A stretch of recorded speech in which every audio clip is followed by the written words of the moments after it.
Hey everyone, welcome back to Espresso Shots and Epic Plots.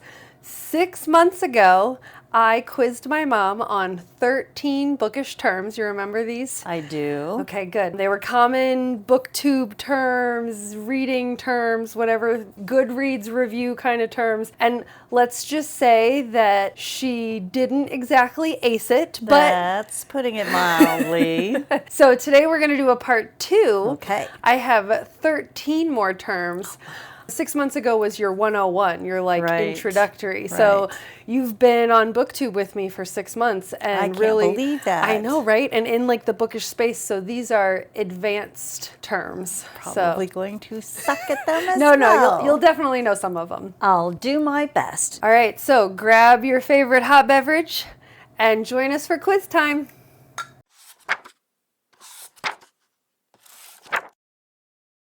So last time I didn't really have good rules and I kind of sucked at keeping score, as I noticed when I went back and edited. So I have an official score pad here. I'm going to give you a term, a trope, or an acronym, so similar to last time. And you have to give me the definition. You can't just use the term in a definition. Sentence? Right, exactly.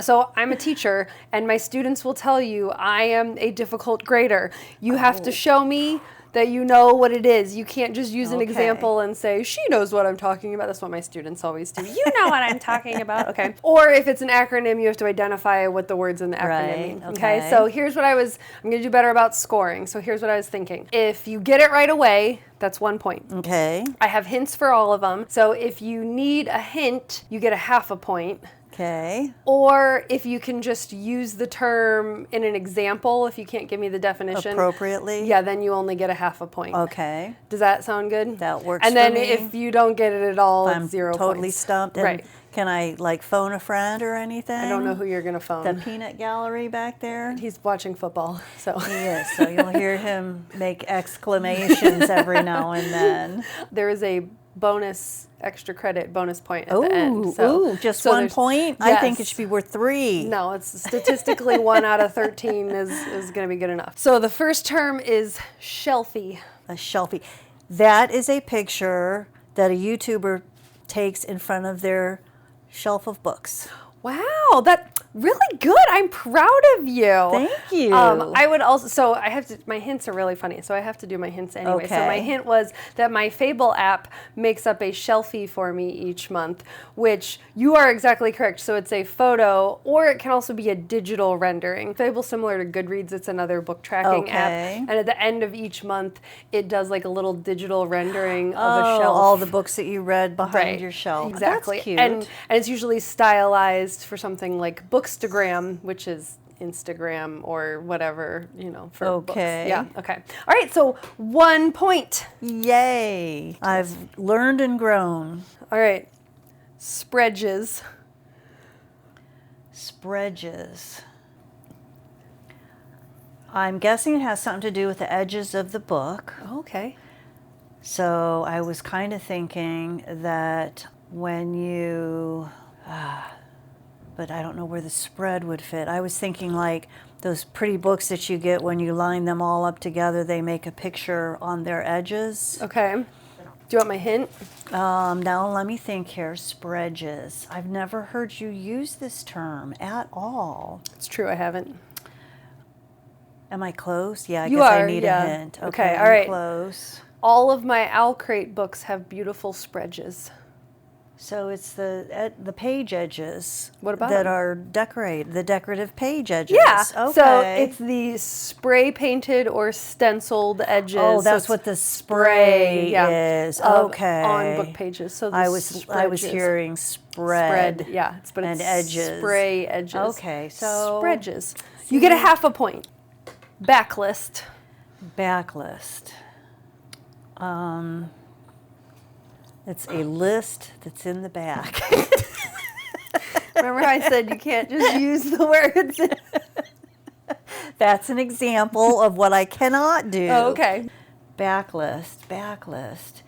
Is it the list of books that you have returned back to your shelf? Oh, that's a good guess. Do you want a hint? That's not it. Okay, that's not it. Now wait a minute. Let me. Is it a list that is in the back of the book that the author, that's got a name. All right, give me a hint. Okay. You should check out Kristen Hanna's Backlist. Backlist, Kristen Hanna's Backlist. It's either the books and resources that an author used to write the book, or it's a list of books that the author also likes that you would probably like if you like the author. No. Am I close? No. I mean, no.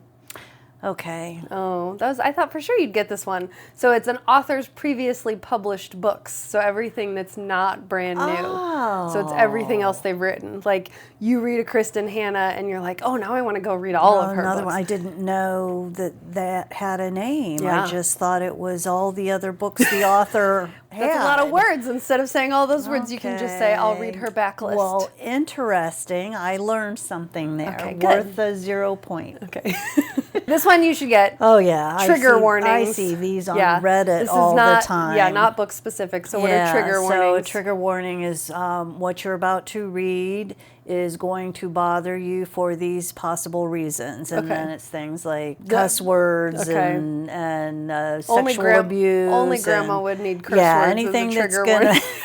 anything that's going to trigger somebody into being upset about the contents in the book. Okay, yes, that's exactly what it is. So content notes alerting readers to potentially distressing topics. Okay. So I've definitely noticed a shift where authors are in the forefront putting that at the beginning. I was going to say, I don't think I've ever seen a book that had it published in the book. They are starting to do that for sure. But then definitely when you go on a place like Goodreads or Storygraph, more so in Storygraph and Fable, there's a spot to write potential triggers in a book that somebody, like if you're leaving a review, somebody, like you can put like this has violence, this has misogyny, this has death of a child, like that kind of stuff that you wouldn't think are necessarily important to the plot, but somebody might be triggered by.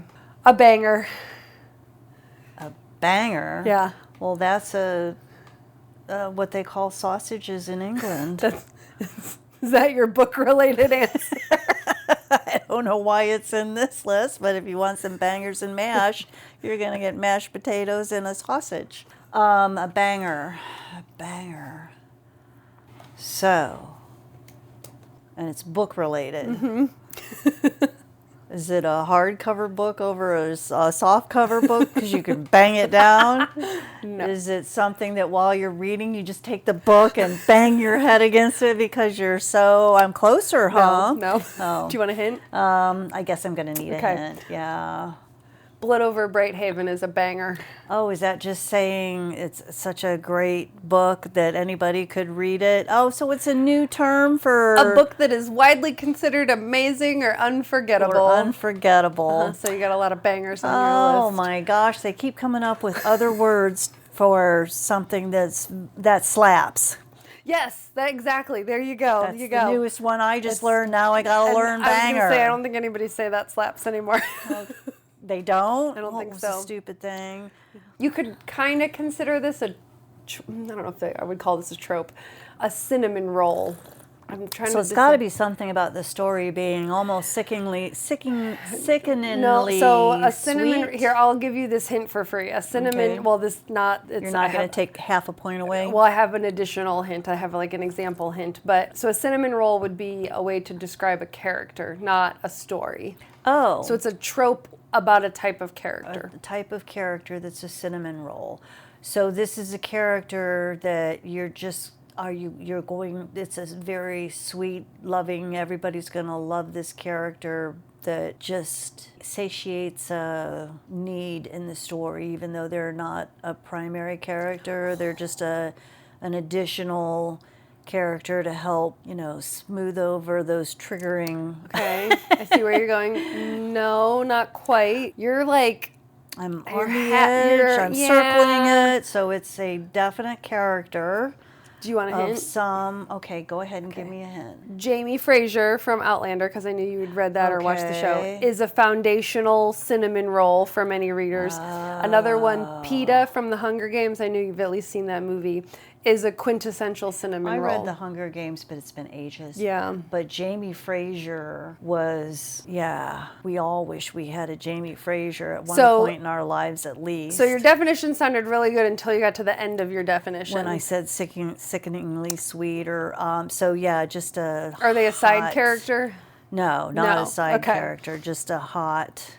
So it's a character who's extremely sweet, gentle, wholesome, and emotionally soft, but not in a bad way. It's not a negative. It would be like I'm reading this rom-com and the male lead is a cinnamon roll. Okay. So, yeah.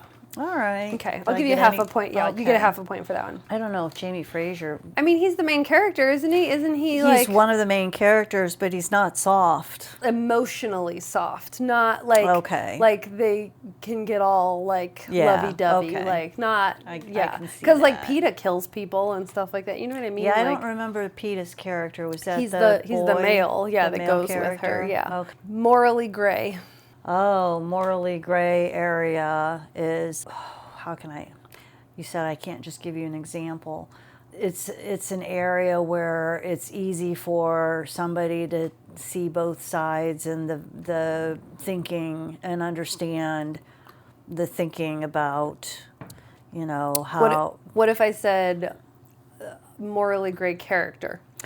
Then that would be a person who you want to hate, but you don't, because you can understand where they're coming from. Okay. So you'll suspend your morals to allow them to do things. Yeah. Is that right? I'll give it to you. I'll give it to you. Yeah, that was good. Okay, so my hint was Dorian Gray, like from the pictures of Dorian Gray. Yeah. And the Hound, I don't know if you remember who the Hound was from Game of Thrones, but they're famous morally gray characters. Okay. So it's a character who does questionable or unethical things, but is still sympathetic. Yeah. Okay, yeah, that's exactly what I was trying to say. No, you did. You got there. I actually liked your definition better. MMC/FMC. So this is an acronym. Male main character and female main character. Yay, you got it. You remembered because we saw this. You read it. Yeah, well, we saw this in our Goodreads review. You said it. And that's right. Yeah, 2 stars. I could not figure out why the FMC liked the MMC in this book. Zero chemistry. I just remember there being one. Yeah, so it's male main character and female main character. Okay. Good job. HEA. This is one, I tested these on my husband and he didn't get this one at all. HEA. Hard. I'm completely stumped. Okay, I'll give you a hint. Give me a hint. My romance books better have an HEA, but all my other books don't need one. Better have a hero, high energy atmosphere, high energy. Just what I want in all my romance books. High energy. Not high energy. Well, you want the HEA in a romance. Happy ending, happily ever after. Yay! You got there! Okay. Happily ever after. Okay, you get a half a point. How am I doing? Pretty good. Doing better. You are. Than I did the first time. I have no idea. I don't remember what your score was. Oh, I it was think like 1. We made up the points like halfway through last time, so I'm keeping much better score. Okay, this is a trope. Why choose or reverse harem? They're the same type of trope. They're the same name for the different type different names for the same type of trope. So why choose or a reverse harem would be when you have multiple suitors that or not suitors, but not suitors. I know that sound like I'm 100 years old. Multiple romantic interests that you're thinning out. Why choose would be, so you have multiple love interests. Does it have to be a romance? No.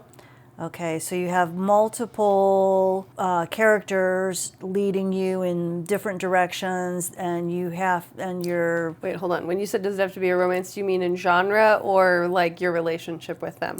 I meant in your relationship with them. Oh, then yes, it would be a romantic relationship. Sorry. Multiple love interests that you're provided with multiple options, and it guides the reader into who you would choose. Okay. It's the Aiden or Big in Sex and the City. Okay, you're halfway there.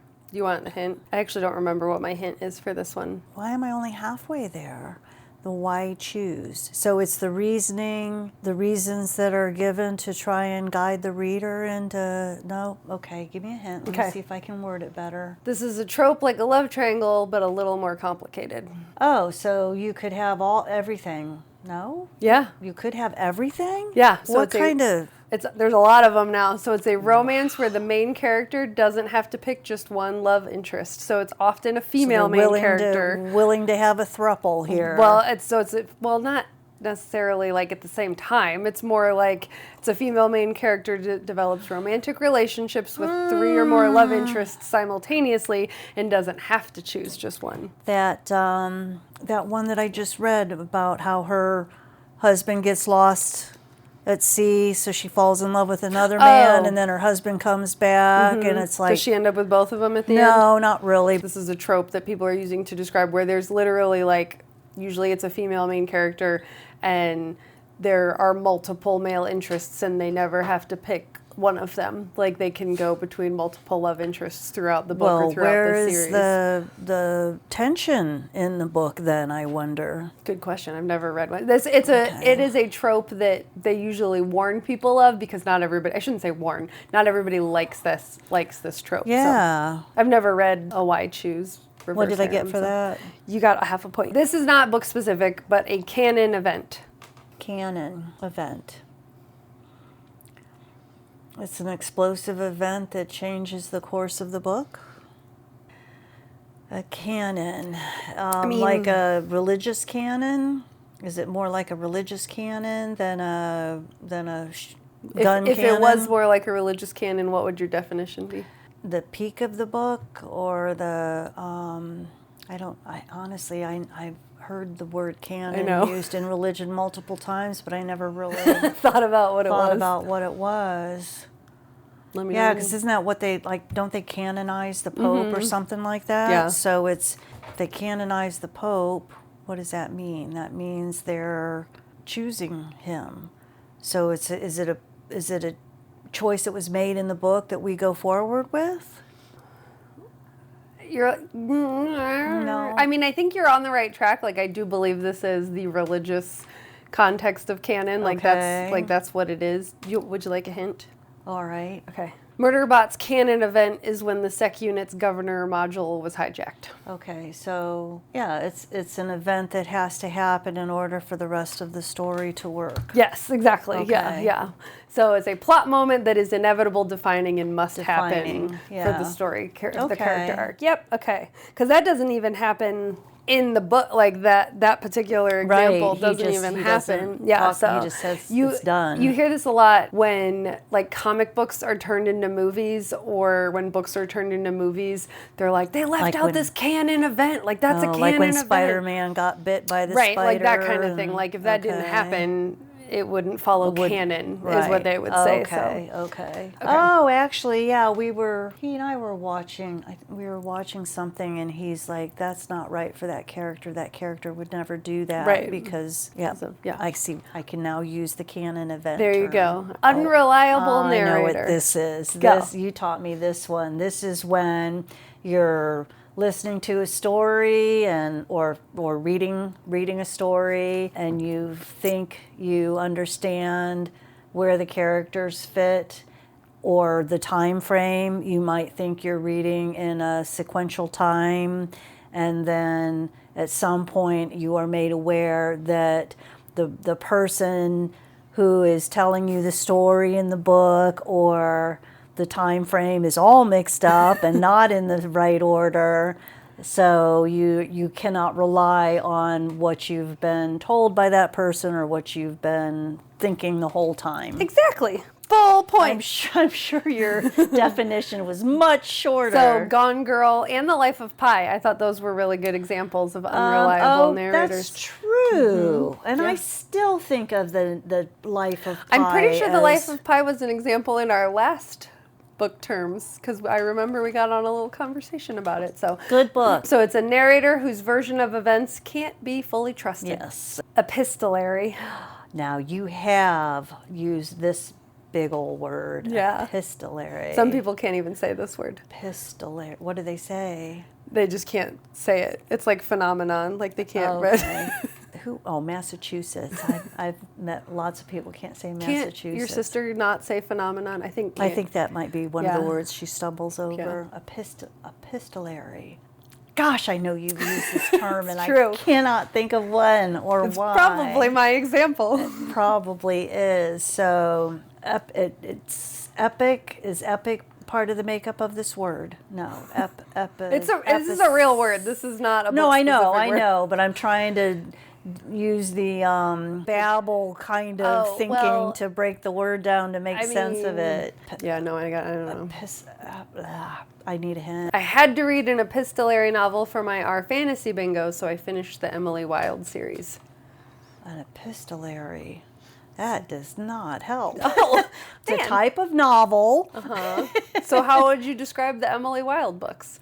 What makes them different than other books? Oh, the way they're written, as if they're written like a term paper, or not a term paper, like not a documentary, like a diary or a notebook. So it's a book that's written as if the author is making notes, and that's how you get the story. It's a book told through letters, diary entries, or documents. Okay. I'll give you a half a point. You got it. Okay. Well, with a lot of help from you. Just my hint. Okay. Okay, this is your bonus. Okay. Historical figure cameo. Oh, I would think that this would be when you're reading fiction and a real person from history shows up in the book, and somehow, not necessarily in person, but shows up and has some impact to the story. Yeah. I wanted to throw a term that you would find in historical fiction, because that's not something we get a lot. So I said that Babel has a few historical figure cameos, but I think West with Giraffes has more. Yes. So, Okay. Yeah, yes. that was my hint. So it's when a real historical figure appears in a fictional book, but they're not the main character. Right. They're just like, off to the side, so you feel like you're reading frickin' Memoirs of a Geisha that I thought was a totally true story. Book. Well, and because you said in West with Giraffes, the woman that owned the zoo, like she was a real woman. was a real woman. But she's not the main character in the books. And so that's an example of a that's a historical very figure good cameo. example. Okay, so you got +1. Yay! You got 8. So 8 out of 13. Not bad. I will do the percentage here because I can't do that in my head. Better than half. Yeah, that's true. Is that it? Yeah, There's that was not it. more? Those were my. That was so fun. That was my wrap up on part 2. You've leveled up. Congratulations. Yay, I'm learning. Now here's what I think we should try next, just for funsies. Not that I think that you're ancient and antique, but what if you found terms from like Old English? We did talk about that. Yeah. Or that's my challenge to you, is for you to come up with one for me using terms that nobody's going to know, because we don't. Maybe we'll bring something back. Let us know in the comments how many you got right. Bonus points if you get the bonus question right. Next time, I'm going to quiz you on really old classics. An Old English. Old English can be really hard. Thanks for watching. Give us a like and subscribe to watch more of our bookish fun. And happy reading. We never said. I did at the beginning. I said, welcome back to Espresso Shots. We shouldn't say our names. We never said our names. That's fine. Oh, I like this pen. It used to light up. Okay. Oh. I don't know how you do a half a tally mark. A specific kind of very yummy sausage. Well, and then there were gangbangers too, so... No, we're moving on. No, not it. All right. I mean, Rob mentioned that one actress the other day, and he said, that was a manic pixie dream girl. A manic pixie dream girl. Right. Yeah. Did your best friend ChatGPT tell you? Okay. Oh, hold on. Let me give you your point. Don't read that. All right. Look at that.